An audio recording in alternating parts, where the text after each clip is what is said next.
Tunafahamu kwamba msanii Dudu Baya alikuwa India kwa ajili ya upasuaji kutokana na maradhi ambayo yalikuwa yanamsumbua kwa muda mrefu sana. Sasa na ilitokea akafanyiwa upasuaji ambao ulichukua muda mrefu sana na baadaye akaonekana kuwa ana recover. Lakini awamu hii pia amekuja na taarifa ambayo of course imeonekana ni taarifa ambayo imewaliza watu wengi sana, lakini pia juu ya kile ambacho yeye ameweza kukizungumzia kuhusu hali yake, lakini pia jinsi ambavyo amekuwa akijisikia na vitu kama hivyo.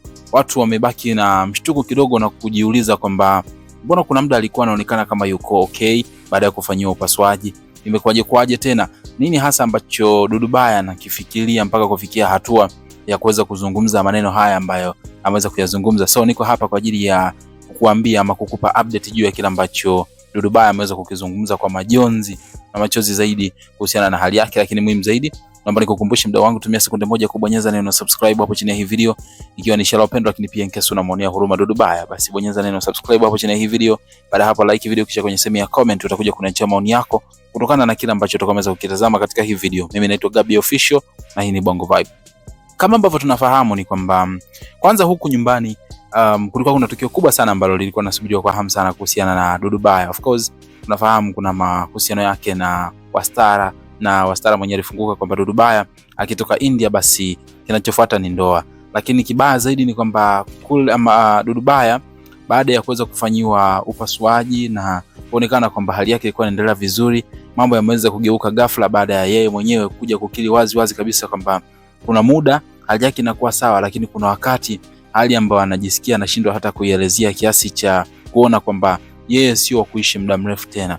Anasema kwamba licha ya kwamba ameweza kuishi na huu ugonjwa kwa muda mrefu zaidi, miaka mingi. Of course mimi nimekuja kufahamu kuhusiana na ugonjwa wake mwaka 2021, lakini nasikia kwamba alikuwa nao hata kabla ya hapo.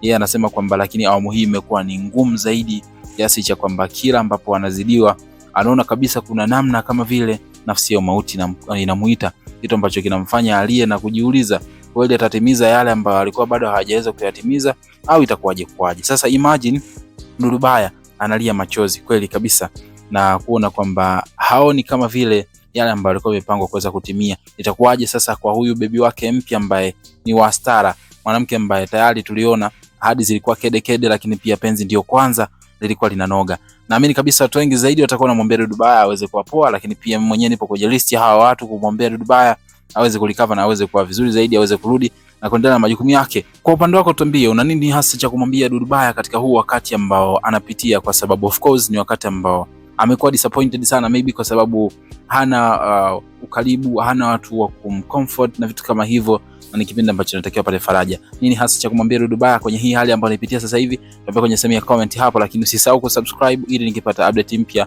wa kwanza kabisa kuipata pale ambapo mimi nitakuwa nimekuletea hapa. Mimi naitwa Gabby Official, mpaka next video, bye bye.